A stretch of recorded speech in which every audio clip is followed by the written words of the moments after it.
All right, so welcome back to the second part of lecture 5. And now we're going to learn how to deal with this randomness, right? Like with the computational problem of the randomness. All right, and for that, we're going to need to use succinct hash functions. So, all right, how do we cope with the hardness that randomness provide? Like randomness is amazing, but it's really hard to compute them. So we want something that's random-like, right? And what is the random-like that we're looking for is few collisions with high probability, right? But we want something that's easy to compute and represent. So we know that we cannot go fully random. Yeah, but this is what we want, right? So there's a trade-off here. All right, so ideally, we would like a hash function that takes O of 1 time to compute, because this is the size of our input, right? So ideally, you want a dictionary that to compute the hash function is like constant time, right? Because that's when your dictionary is going to be like super fast, right? All right, so, but the question here is that how many functions, so let's just ask a question like how many hash functions are there, okay, that takes O of 1 time to compute? Okay, and by O of 1 here, now I have to unpack the word RAM model and I need to look at the bit model, right? Because it's O of 1 here will really be like O of like log m, right? Because the thing is O log m bits. Oh, so O of log n time, right? Like in the bit complexity model. And why is that? Because our input is a number between 0 and n-1, right? So it has log m bits.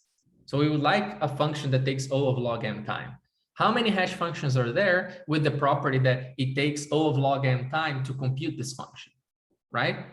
So if the function computes anything in log n, everything in log m time, right? Like any input, this function better have. So the idea is that the function better have description. And what I mean by description here, I mean like if you're going to write a code to compute this function, right? This is the size of your code, right? So let's think about like code length, right? Like the length of the code that you wrote, right? So this function better have description O of log m bits. Because if the function, like if it takes longer than log m bits for you to write the function, it certainly will take longer than log m time to compute the function. Does that make sense? So the description of your function has to be very small. Your code has to be short, because if you write a code of 10,000 lines, the running time will take like at least 10,000 operations, because you have to read every line of your code, right? So the function better have like description O of log m bits, right? So just by this, we can upper bound how many hash functions can have, how many functions can have this property above. And the answer is, well, it has to be poly-m functions, right? And why is poly-m? Because poly-m is exactly equal to 2 to the O of log m, right? Because if you think about it, what is this? Let's unpack this. 2 O log m is something like 2 to the c, some constant c, times log m, which is equal to m to the c, which is polynomial, some polynomial of m, correct? So there are only poly-m functions because each function, again, takes at most O of log m bits to describe, right? So this is the only time in the lecture here that we're leaving the word RAM just because we needed the log m, right? So, okay, so these are succinct functions, right? Why are they succinct? Because they're easy to describe and compute. Like they have a very small number of bits. They have a very small description, right? And we want a family of this family of functions that are very like easy to compute, easy to write, but have random-like properties, right? So this is what we need. We need the succinctness, correct?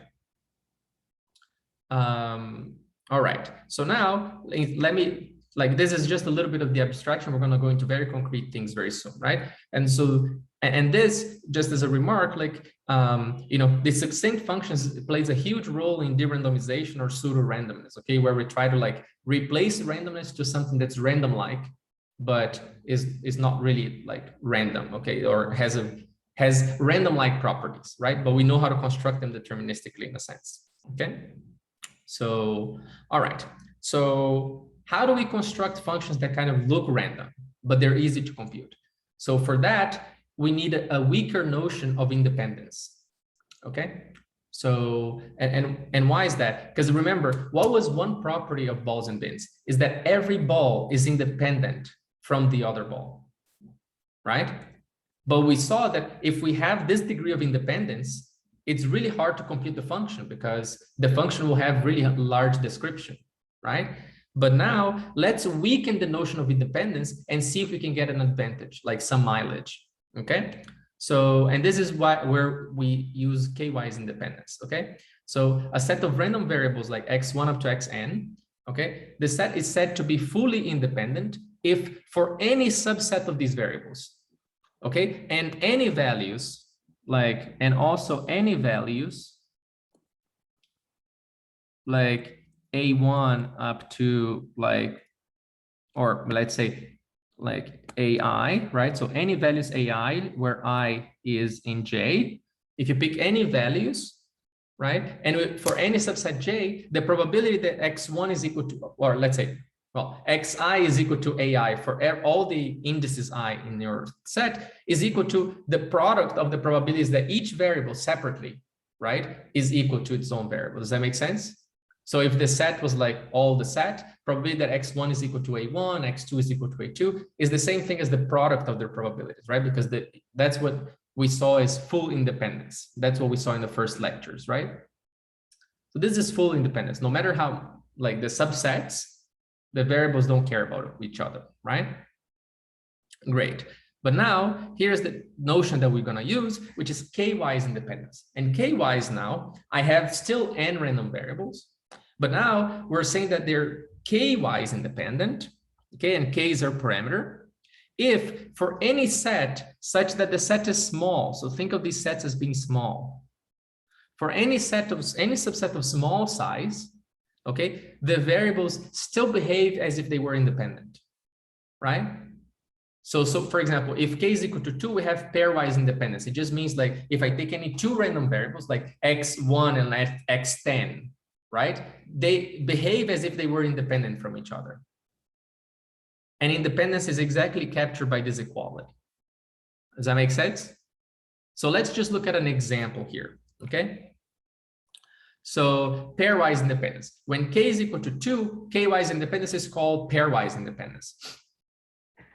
Okay, and let's see how to construct a lot of pairwise independent bits, right? So here's the thing.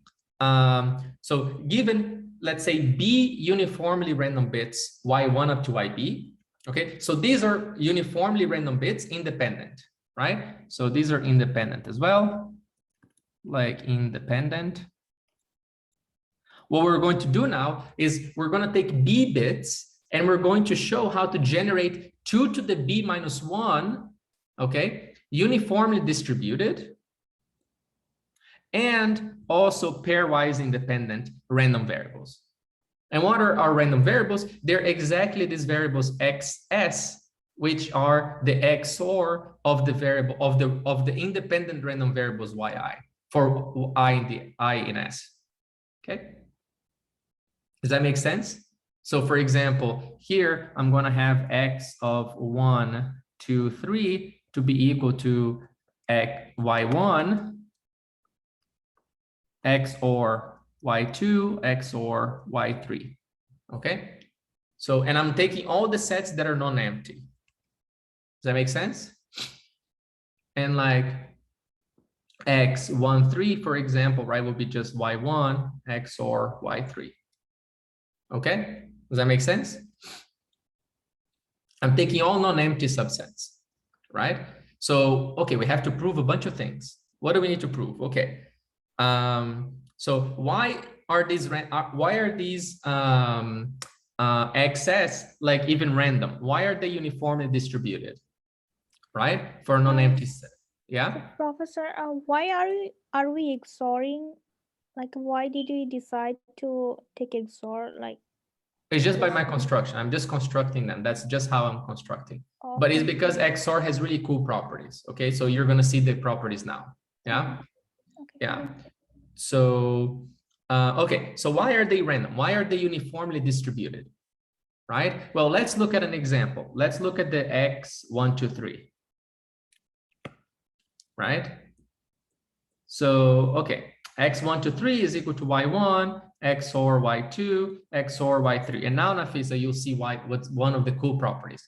Well, it doesn't matter. So what is the distribution of this random variable? What I'm claiming is that this variable takes value 1 with probability half and takes value 0 with probability half.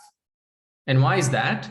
Is because no matter what you choose for y1 and y2, no matter what you choose, y3 is completely independent from y1 and y2, correct? From y1 plus y2. So y1 plus y2 can take value 0 or 1, right? But whatever value this XOR takes, y3 is independent from that. So once you fix the values of y1 and y2, you know whether you are at 0 or 1, and then you know that y3 will be like y3 will be 0 with probability a half, right? And 1 with probability a half. But if this guy was 0 to begin with, right, then what's the probability that, so if y1 plus y2 is 0, what's the probability that x1, 2, 3 will be 0? Is half, right? Because 0 XOR 0 will give me 0, 0 XOR 1 will give me 1. Correct? Now, and now you can do the same thing, like, oh, if my y1 plus y2 is equal to 1, what's the probability that x1, 2, 3 is equal to 0? Well, it's also half, because here, like, to be 0, what I need to do is, if y1, y2 is equal to 1, then y3 has to be equal to 1 for me to be 0. And this happens as probability half. Does that make sense? So no matter what value of y1 plus y2, right, y1 XOR y2, y3, so what I'm saying here is that the probability that, let's say, y3 is equal to y1 XOR y2 is equal to half, and a probability that y3 is equal to 1 minus y1 XOR y2, or maybe let's say that's different, right? Like maybe that is different from y1 XOR y2 is also equal to a half, correct? Just because it's independent. So that's just what we proved now. But then if they're equal, right? So if they're equal, then you know that your variable x1, 2, 3 is equal to 0. And if they're different, you know that x1, 2, 3 is equal to 1. Correct? So that's why, yeah. So we also need to consider the probability of y1 and y2. No, it doesn't matter. Doesn't matter. Okay. I mean, this probability is probability over y1, y2, and y3. Okay. This probability is over all of them, right? Oh, I see. Okay. Yeah. So the probability here, like the subset, is the probability over y1, y2, y3 is exactly half. Okay. So, all right. And you can do this calculation like on your own, but the calculation is exactly what I was showing to you, right? Like no matter what value of y1 plus y2 takes, no matter what it is, the probability that y3 is equal to that value is a half, just because y3 is independent from that value, whatever it is, right? So, all right. So now, okay, so we saw that they're uniformly distributed, so that's check. Now, why are they pairwise independent, right? So the thing is, like, if you think about it, suppose that we have two sets, like xs and xt. Now, if s is different from t, there exists an element, like let's say in s minus t, right? Like there's either an element in s minus t or an element in t minus s, right? So let's just say that we have an element in s minus t, right? Then what happens is that yi is independent of all the variables yj for j in t. Does that make sense? Because again, the variables y, they are completely independent, right? So what happens is, again, is the same calculation that we did before, right? Like, so no matter what value xt takes, right? Once you fix the variables of xt, right, you still have y that is free in xs. Does that make sense? So that y can be flipped to like 0 or 1, which means that xs can take like whatever value. Does that make sense? So, all right. In other words, like, how would you formalize this, right? Like, one way to formalize is just to say, what is the probability that like xs is equal to, you know, like, let's say bit b1 and like xt is equal to bit b2, right? So, okay, so we definitely know the probability because this is exactly equal, as we said before. Like, what is the probability that xt is equal to bit b2? Is 1, so is equal to the probability that xt is equal to b2. And then we have times, we're just going to use Bayes' rule, right? Like, probability that xs is equal to b1 given that xt is equal to b2. Correct? So this is fine. Now we just need to show that this last one here is equal to just the probability of xs being equal to b1. But what did we say? If xt is equal to b2, we fixed all the bits, like for whatever fixing of xt that gave me my bits. This is exactly the same as saying I fixed the bits like yj to be, let's say, you know, ai, like in for all the j's that like aj for the j in t. But this random variable xs still has the random variable yi that can take value 0 or 1 with probability half, right? So this last guy here, this last conditional probability is actually just probability that xs is equal to b1. Okay, does that make sense? So this proves that they are pairwise independent. And now, are they also 3-wise independent? Right? And the answer here is no, right? So the answer here is no. And why is that? Well, just look at what happens to the sets like x1, x2, and x12. Right? If I fix x1 and I fix x2, x12 is definitely like not independent, right? Like, it's also fixed. Like, if x1 is 1 and x2 is 1, then x12 has to be 0 with probability 1. Does that make sense? So these variables are 2-wise, they're pairwise independent, but not 3-wise independent. Okay. But you can see that, like, I can generate a lot of pairwise independent random variables, right? Just from very few random bits, perfectly random bits. Does that make sense? So you can see how, like, pairwise independence is much weaker, but it also gives us computational ability to, like, compute compute functions easily, right? If all we want is pairwise independence, right? So after you calculate x1, x2, the y1 and y2 has to be fixed. Yeah, exactly. Because after I fix x1 and I fix x2, y1 and y2 are fixed, right? So all the, like, x12 is determined, right? Okay. Okay. Correct. So if we were instead having the algorithm to do, like, it hashes 3 functions and puts it in the bucket with the smallest, number of, already present elements, then we would, like, need to generate some kind of, like, 3-wise independent. No, because because the thing is, there each function had to be, like, the fact that a function is 3-wise independent is not that we have 2 functions, like, it's 1 function, right? Like, so we want the probability that within the same function, if I pick 3 values, these 3 values are mapped independently, right? It's not across functions, it's like only 1 function. Does that make sense? So yeah, but you're gonna see, like, how we're gonna solve this, right? Okay, but there's a great like, yeah. So the random is like, you want 1 function, only 1. right? You want your function to look like, or sorry, not the function, but like you want your hash family to say like, oh, if I pick each function for any 3 kind of variables, it behaves independently for that same function, right?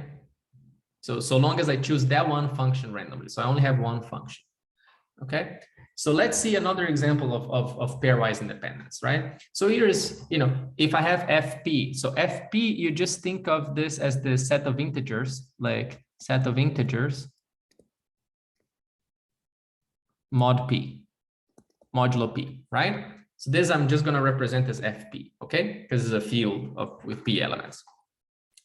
So if P is a prime number, and now if you give me 2 uniformly random variables, y1 and y2, which are in this set, like 0 up to P minus 1, right? Which is FP, right? So the set here is FP. Like I can generate P pairwise independent random variables, okay, as follows. My random variable will be this. Xi is the random variable y1 plus I times y2, okay? Where yi here goes from 0 to P minus 1. Does that make sense? So this is my my family. And now we're going to see that this family is pairwise independent again, right? So, okay, why are they random? Well, the reason why are they random is because if you fix the value of y2, y1 is a random variable. Does that make sense? So why are they uniform is just because of like fixing y2, right? Y1 is still uniform. So we know that the xi's will take any value like from 0 to P minus 1 with equal probability, right? Because I can just fix y, if I, for any value of y2, y1 is still random. So it goes through all the values with the same probability. Okay, now why are they pairwise independent? Now this is quite easy, right? So let's see. So we know that they're uniform at random. So all we need to prove is we know that the probability of xi equals to ai is equal, let's say probability of xi equals to a is 1 over p, right? We know that for any a. Now, why are they pairwise independent? Okay, so let's pick here, right? Xi and xj. Why are these 2 guys independent? Well, let's see what's the probability that xi is equal to a and xj is equal to b. What is this probability? Well, if you notice, xi equal to a is equivalent to y1 plus I, y2 equals to a, and xj equals to b is exactly the same as y1 plus j, y2 equals to b, correct? But this is a system of equations which is independent, right? So this system has only one solution.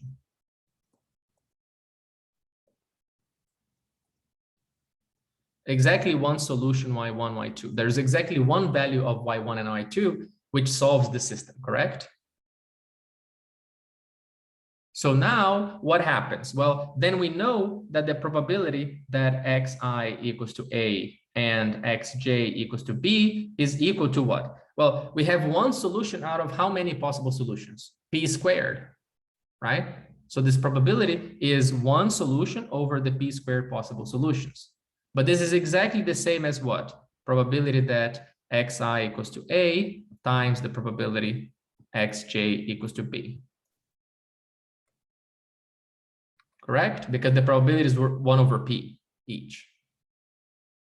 Right? So this is the proof. It's quite simple. This is the proof that these are pairwise independent, because remember, the pairwise independent is just probability that xi equals to a, xj equals to b is equal to the product of their probabilities. Is that clear? Okay, so now, okay, are they also 3-wise independent? My question to you.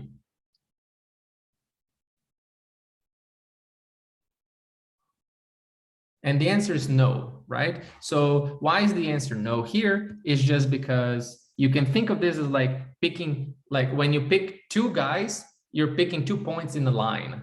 And then the third point is already determined, okay? So, but if you want to think about it, like if you want a formal proof, we just look at like x1, x2 and x3, for example. They're not independent. If I know x1 and x2, I know the values, maybe even like x0, x1, and x2, like x0, x1, and x2.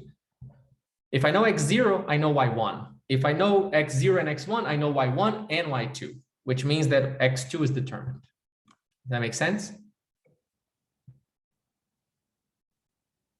So, okay, so that's it, right? And now, yeah, as I said, like you can think of these random variables as picking like a random line over a finite field. If we only know one point in the line, then the other point could be anywhere, right? Because we didn't specify the line. But once we specify the line, then they determine the line. So we're good, right?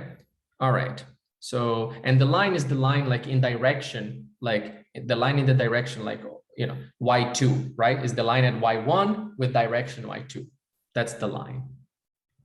Okay. So, all right. So we want hash functions, right? And you may say, okay, why are we talking about random variables, right? Okay, I understand that these random variables that are pairwise independent, they're easier to compute, but we want hash functions, right? So the reason why we're talking about random variables is because like we're going to see that, you know, there's a connection between universal hash functions and random variables, okay?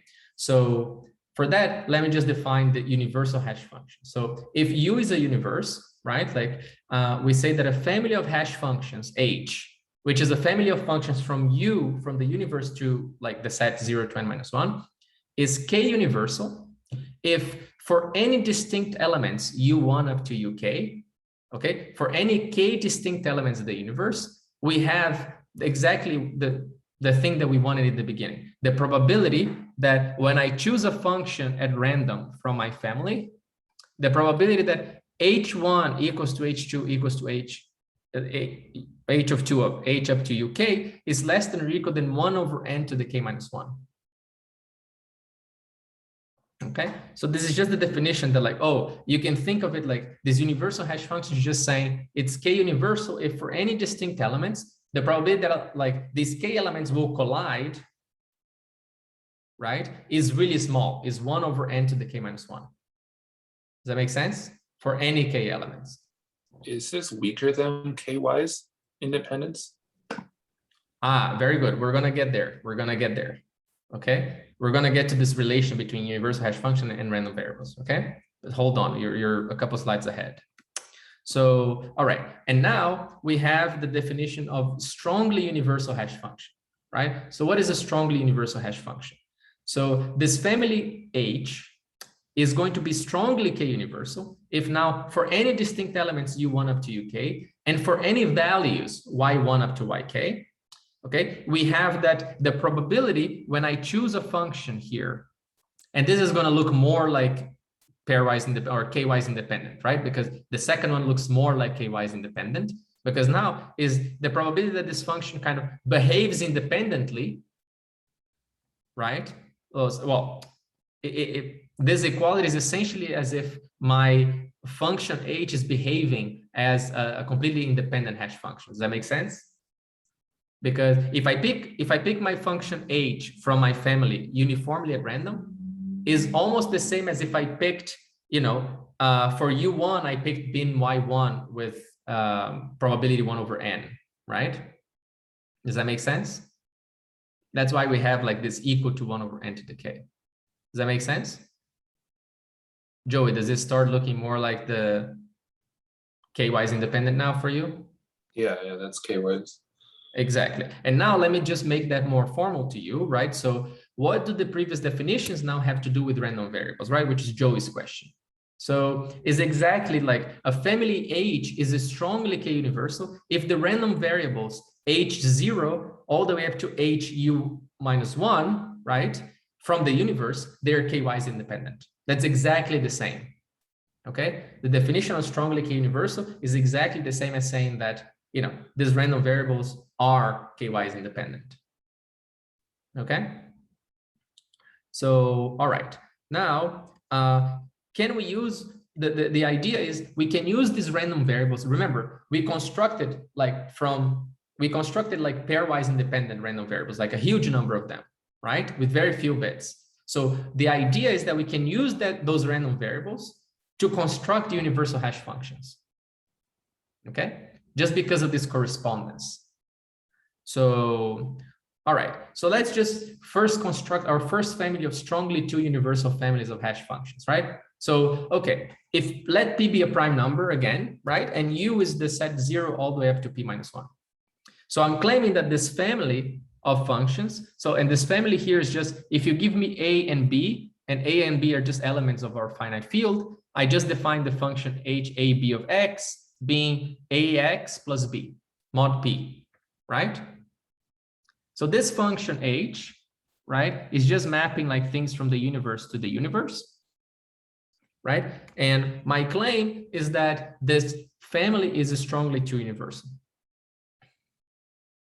Okay, and what is the proof? Well, we already did the proof. The proof is exactly, if you think of A as the first random variable y1 and B as the second random variable y2, this is exactly the same function that we had, that we proved that was pairwise independence. Does that make sense? So we already know that the probability is exactly the same, right? Because we just proved that. So we have done that before, right? So okay. So this is our first family, and we already know the proof, right? But now we may ask, well, but how do we make the domain U to be much larger than the image? Because here we have a function from U to U, right? And ideally, we would like a function from U to the set like 0 all the way up to n minus 1, right? So, all right. Because yeah, usually the size of U is much bigger than n, right? So, all right, how do we make that happen? Well, instead of using just like U to be FP and this our hash to be like FP, we can just say, you know what? Let U be equal to the field, like the finite field, like FP to the K, like the K is on the top here. So this is a much bigger field, right? It's a field with like P to the K elements, okay? And it turns out that these elements from this field, they can be just thought of as like exactly FP to the power of K. So they can be thought as vectors, like K vectors with K entries. And each entry is an element of FP. Okay. And now we can have U to be that, and we have N to be equal to P. So then like our set is 0 up to P minus 1, right? This is our small set. This is the size of our hash table. Does that make sense? So now U is much bigger, P is much smaller. And then what I claim, and the proof again is very easy based on what we did in the previous slide, so I won't repeat it, is that this family of functions here, where now A is a vector, X is a vector, and B is just an entry of our space. And now what I do is take A, the vector A that you choose independently random, take X, take the inner product of those, right? Add B and do that mod P. So this family, okay, is a strongly two universal. And if you want to prove it, like I just give you that as a practice problem, okay? You should prove it and we can talk about the proof in office hours, okay? And again, the hint here is not that hard, okay? So, all right. So, okay. So, and then, all right. Now, you may actually ask, oops, what if my hash table? What if my hash table size is not a prime, right? Like what if I really wanted a hash table size, which is not a prime, because we constructed strongly like two universal families, which will give us hash functions, right? As we saw. But what if my hash table size is not prime? Well, that doesn't matter. What you can do is, you can just take, for example, the first hash function that we had before, where HAB was AX plus B mod B, where both A and B, now they're just elements from 0 to P minus 1, but A has to be different from 0, okay? And then we take all of this mod N, okay? So then we map like the set FP to the set like 0 up to N minus 1, right? Because we have this mod N in the end. So we first do mod P, then we do mod N, right? So it turns out that this family is two universal, but it is not strongly universal, like strongly to universal. Okay. And as a practice problem, you can prove this proposition, or we can discuss this in office hours. Yeah. So, but this is a two universal family of hash function. Okay. And if you want to see, is also like there's a proof in the book by Metzenbacher and Opfall. Okay. So you can just also look at the book. All right. So now here's the thing. Can we construct k universal families of hash functions like this, right? Because I just showed you how to compute like pairwise independent, right? So how do we construct like k-wise independent, right? Families. So the idea is, well, instead of constructing random lines like we did before, we can just construct random univariate polynomials of degree k minus 1, right? Because a random line, what is a random line? We had like y1 plus, let's say, t times y2, right? That's our random variable, where y1 and y2 was like, you pick y1, y2, you know your random line, right? So y1 plus y2 is a random line, and this gave us two y's independent. Now, if I add like t squared y3, okay, this is a polynomial degree 2, which is going to give us a 3 y's independent.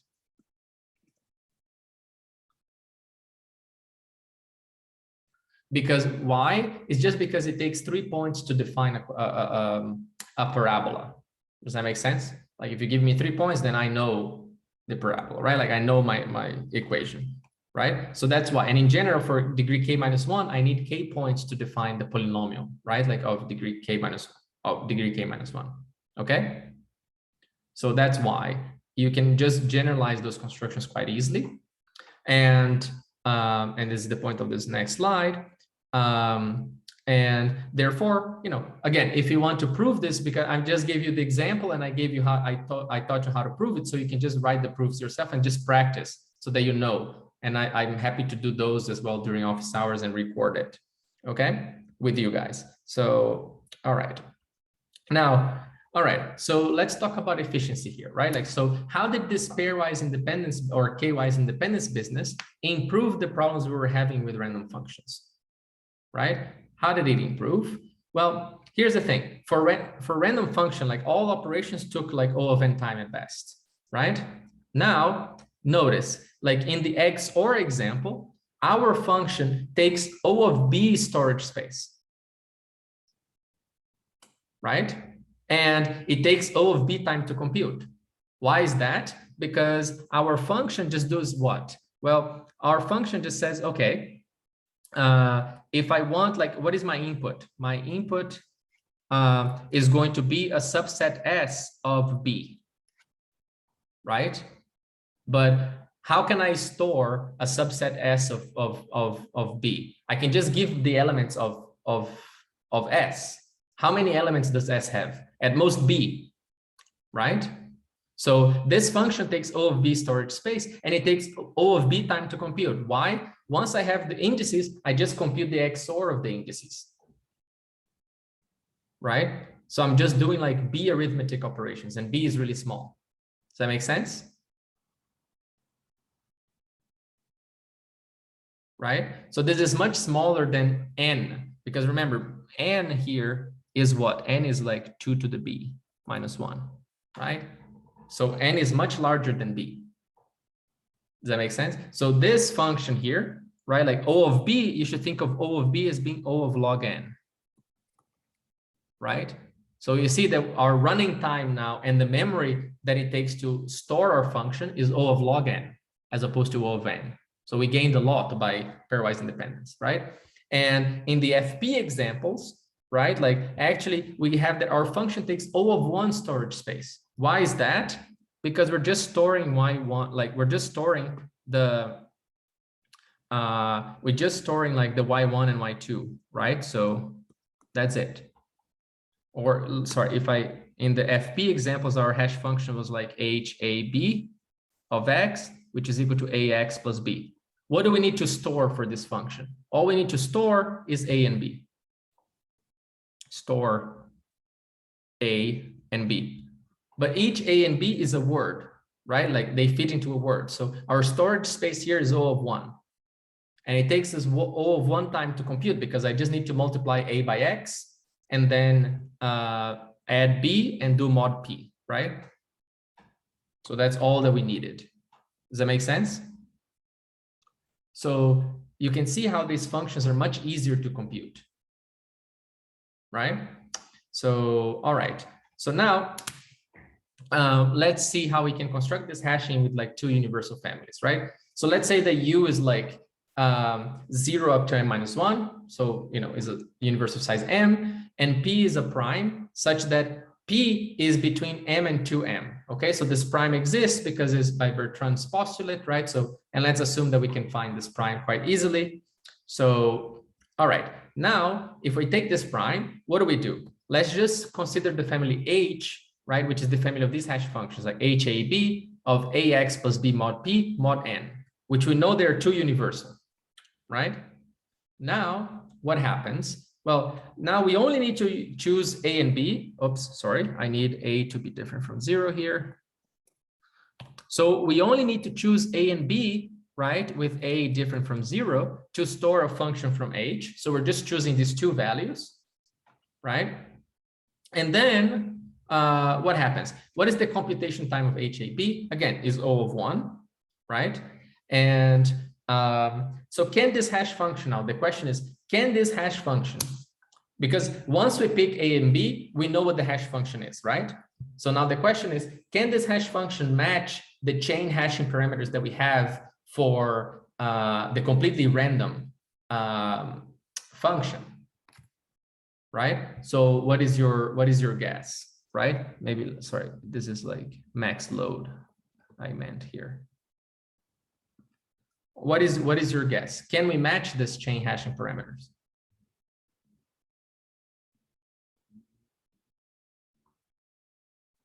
So the answer is no, right? Because to achieve this O of log n, we really need like 2 like fully random functions. And in the analysis of balls and bins, if you remember, in the analysis of balls and bins, we actually needed to use that all the functions were independent. So each ball was independent from one another, right? So we really need to use all the independence that we could get.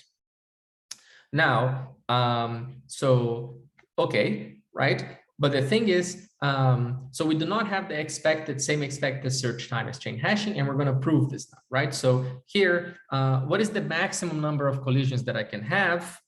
The maximum number of collisions actually is going to be L squared over 2n when I insert L elements into the table of size n.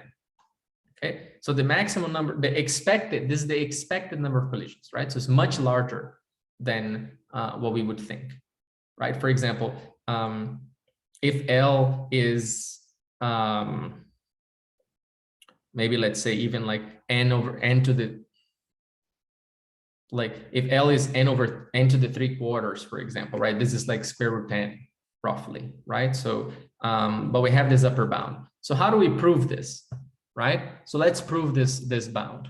So what is the number of collisions, right? What is a collision? Let's again use as usual, like a good trick is to always write a bunch of things as indicator random variables, right? So we have Xij is going to be the variable that's 1 if keys I and j mapped the same cell,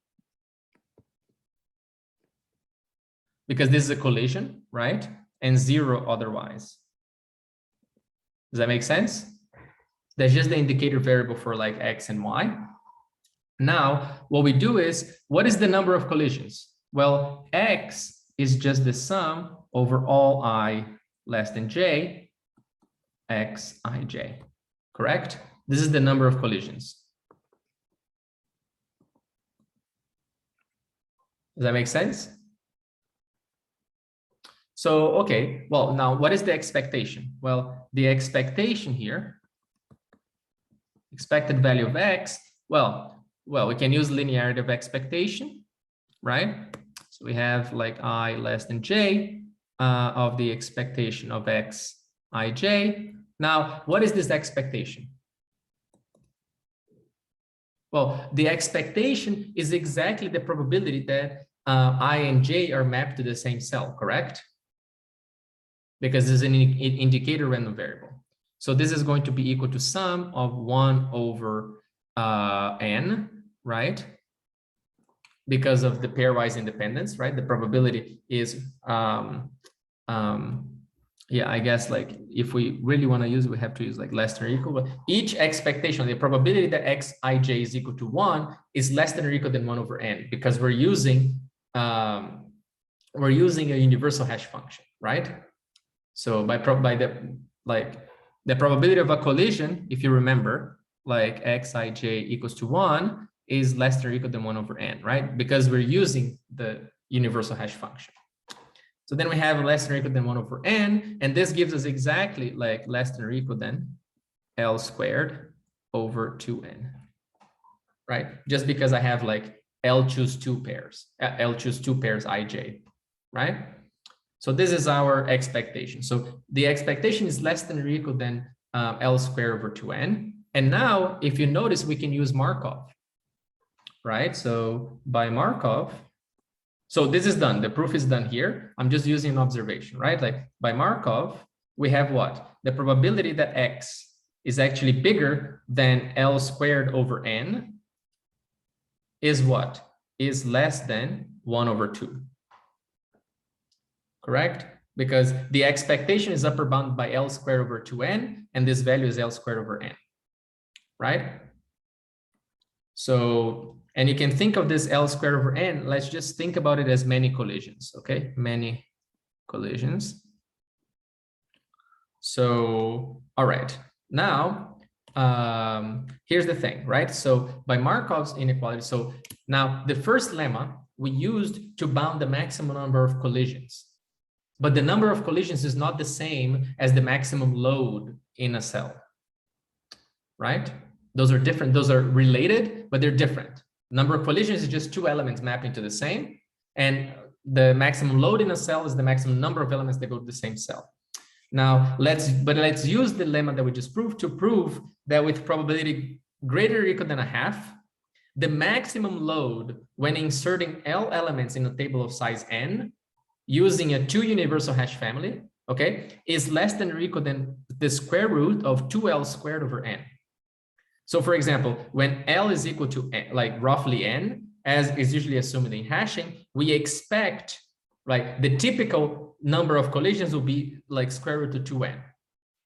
So you can see that this is much worse than if we had a fully random function, right? Because if we had 2 fully random functions, we have like log n, right? But now that's where we're doing like, that's one thing that I want you guys to understand, that there's a trade-off between computation and how much randomness you can get, right? There's the hardness of randomness. Like, so here we're trying to balance that. Okay, so how do we prove this lemma, right? Well, what happens? So let's say, like, suppose that C, actually, I have another line here. Suppose that C is the number of collisions in a cell, like is the maximum load, right? So maybe let me put this like the maximum load of a cell, like maximum load in a cell.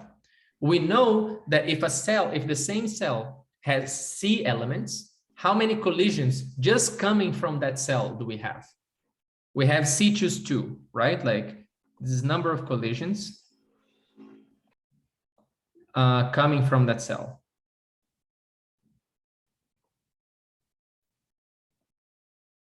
Does that make sense? Because if I have like my elements 1, 2, all the way up to C, what are my collisions just coming from the cell? Well, I have collision between 1 and 2, 1 and 3, 1 and 4, right? Up to C1 and C minus 1 and C, right? So I have C choose 2 collisions, but this number of collisions coming from that cell alone, it's less than or equal than the total number of collisions. Correct? Because the total number of collisions count the number of collisions from that cell plus all the other cells. But now, if you remember, we know by Markov, so we know by Markov that the probability that X is bigger than L squared over n is less than half. correct? That we proved before. But we also have the following inequality, right? Like from this inequality here, right? What do we know? We also know that the probability that c squared over 2 is bigger than t is less than the probability that x is bigger than t, right? Just because c squared over 2 is less than x, correct? So this first event, like if c squared over 2 is bigger than t, it must be the case that x is bigger than t. Does that make sense?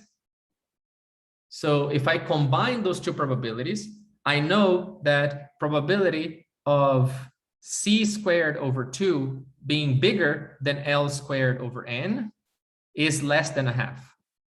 But then simplifying this, I get exactly like, if I simplify this, I get this exactly the same as probability that c is bigger than like square root of 2L squared over n. Does that make sense? So this is how we use the number of collisions to as a proxy to bound the maximum load, right? That's the relationship. Okay. So, okay. So now with probability greater than half, okay. So let's say with high probability, right? Like the maximum load is going to be like at most this, right? All right. So, okay. I'm running out of time. So I have,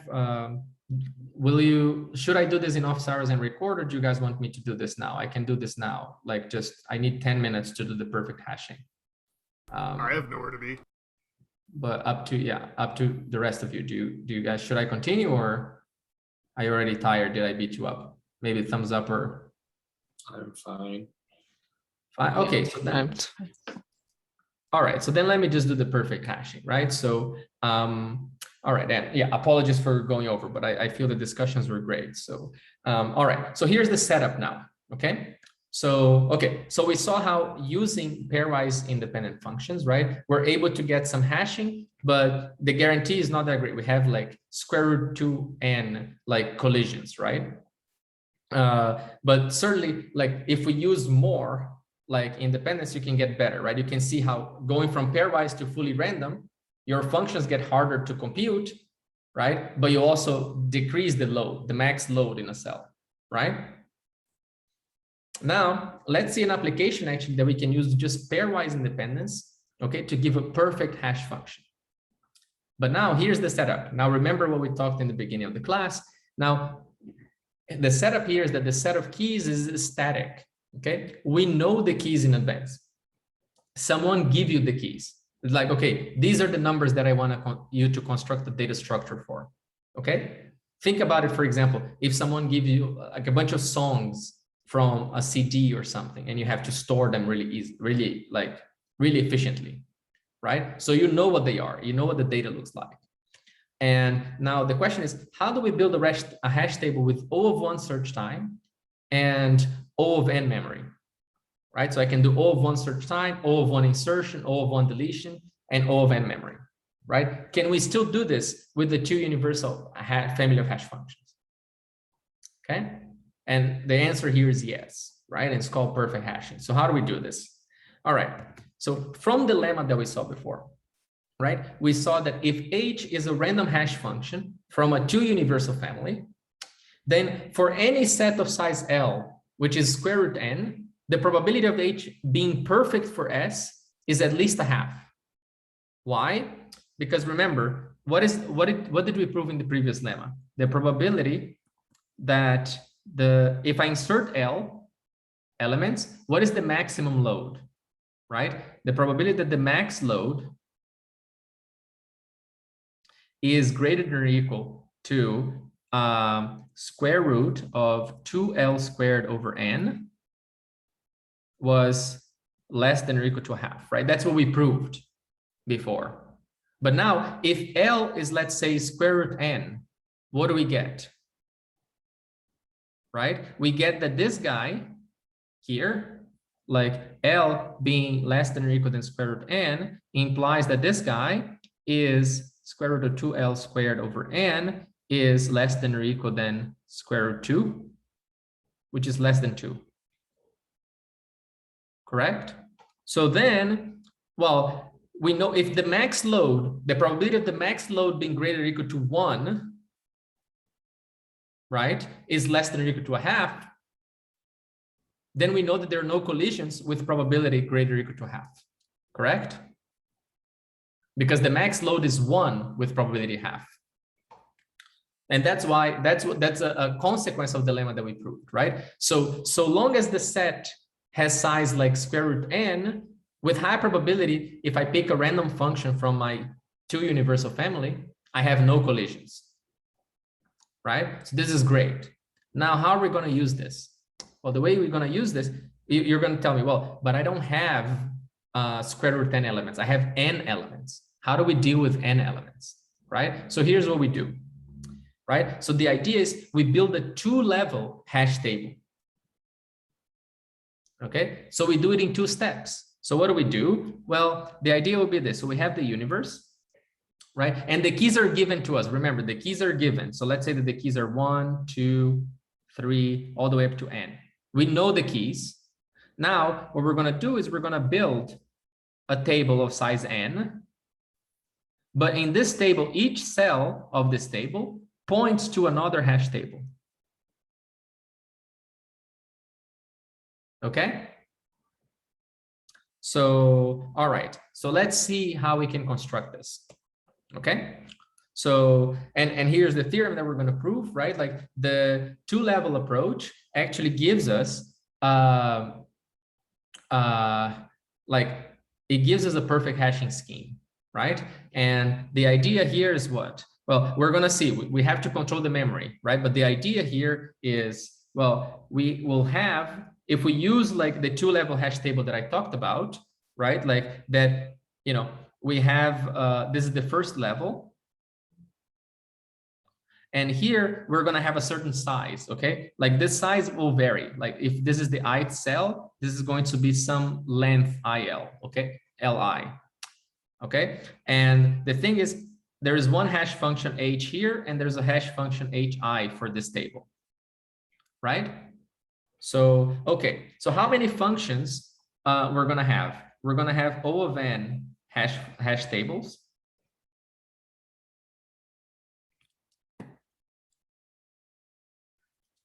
Right?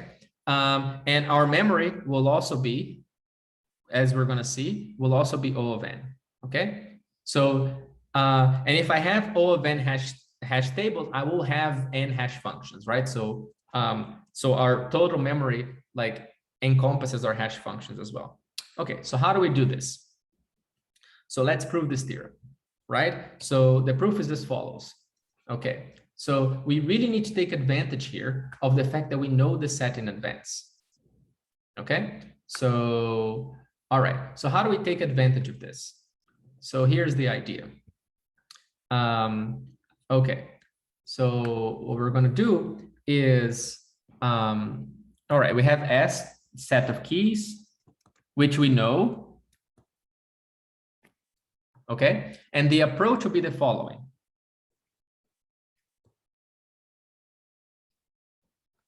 Okay, like pick the first layer.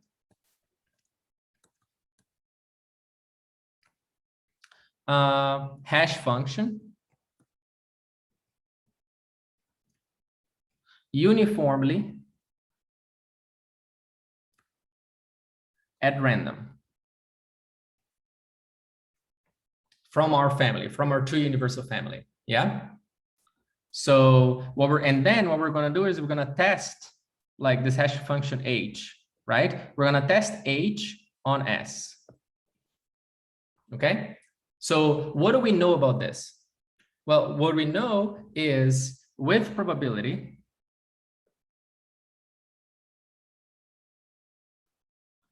like greater than or equal to 1/2, our lemma shows that the max load in a bin, in a cell, is what? Is upper bounded by square root n. Right?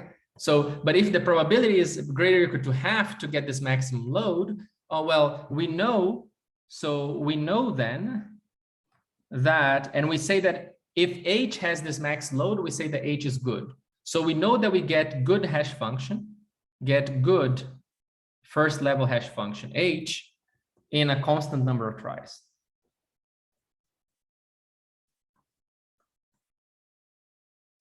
Right? Because we're going to pick the hash function H, and then we're going to test it on S, and then we're going to check the max load. What is the max load on S?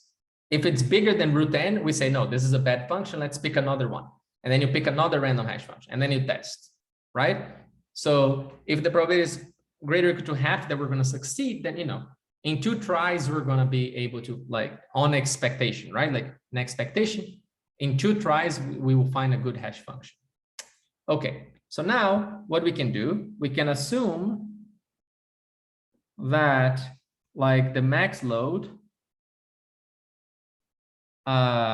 in the first hash function H with respect to S is like less than or equal than root n. Right? So let's say here that, like, Li is the load at the ith cell, right? From H and S. Okay? So we're just saying that the load at the ith cell from HS is Li. Okay? So now what are we going to do? Well, what we're going to do is, so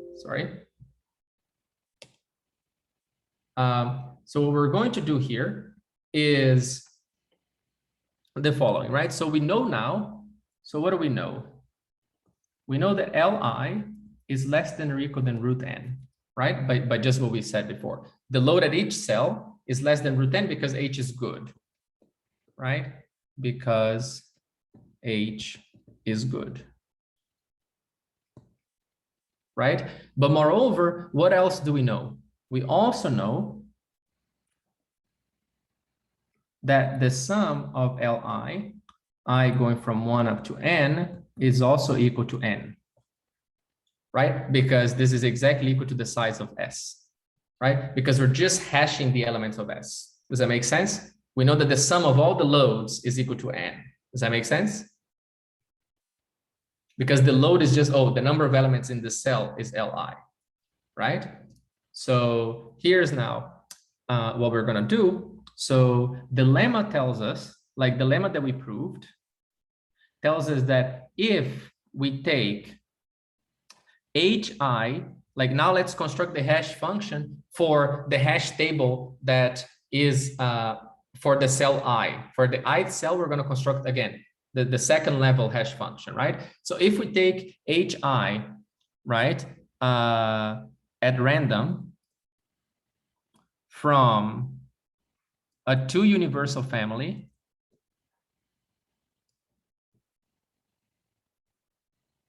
right, which maps like Hi, which is mapping S, instead of being to n now, we do it to Li squared.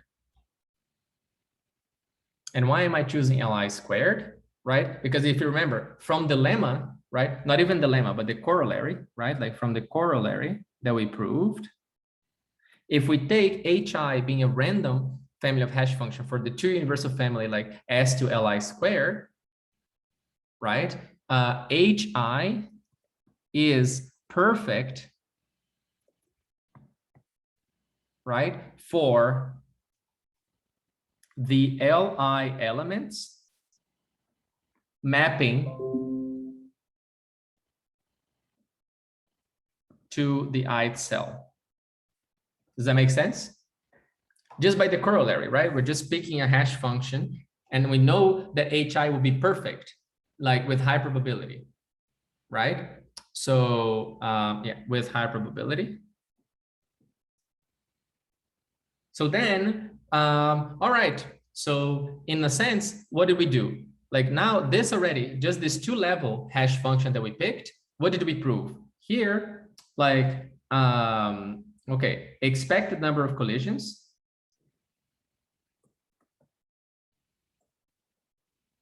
is equal to 0. Therefore, we know that this scheme, like this family of hash functions, like this scheme is perfect.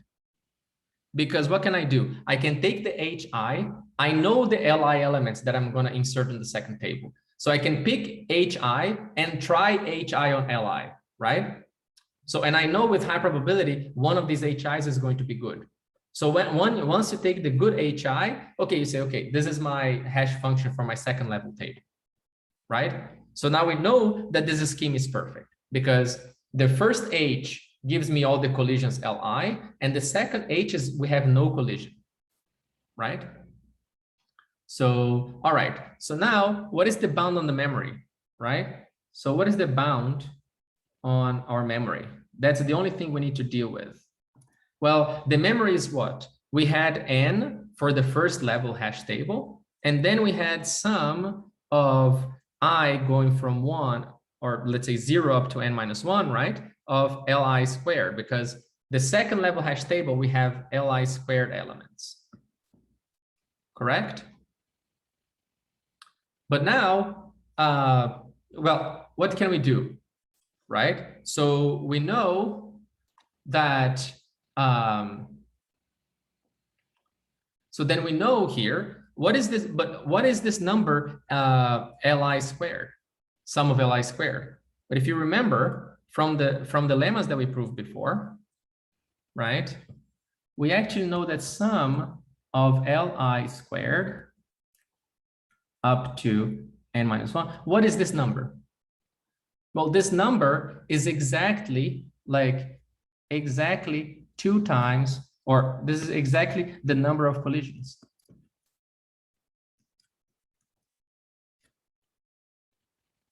In our hash table, like in the hash table H, right? Like in the hash function H, right? Because how do I count the collisions? I look at if I had Li collisions in the ith cell, this group gives me Li squared collisions, or Li choose 2, right? But then let's say like, you know, this is like less than or equal than, let's say like twice the number of collisions, right? So, but then what do we know about the number of collisions, right? We also know that the expected number of collisions of the first hash function, right? So the number of collisions for the first hash function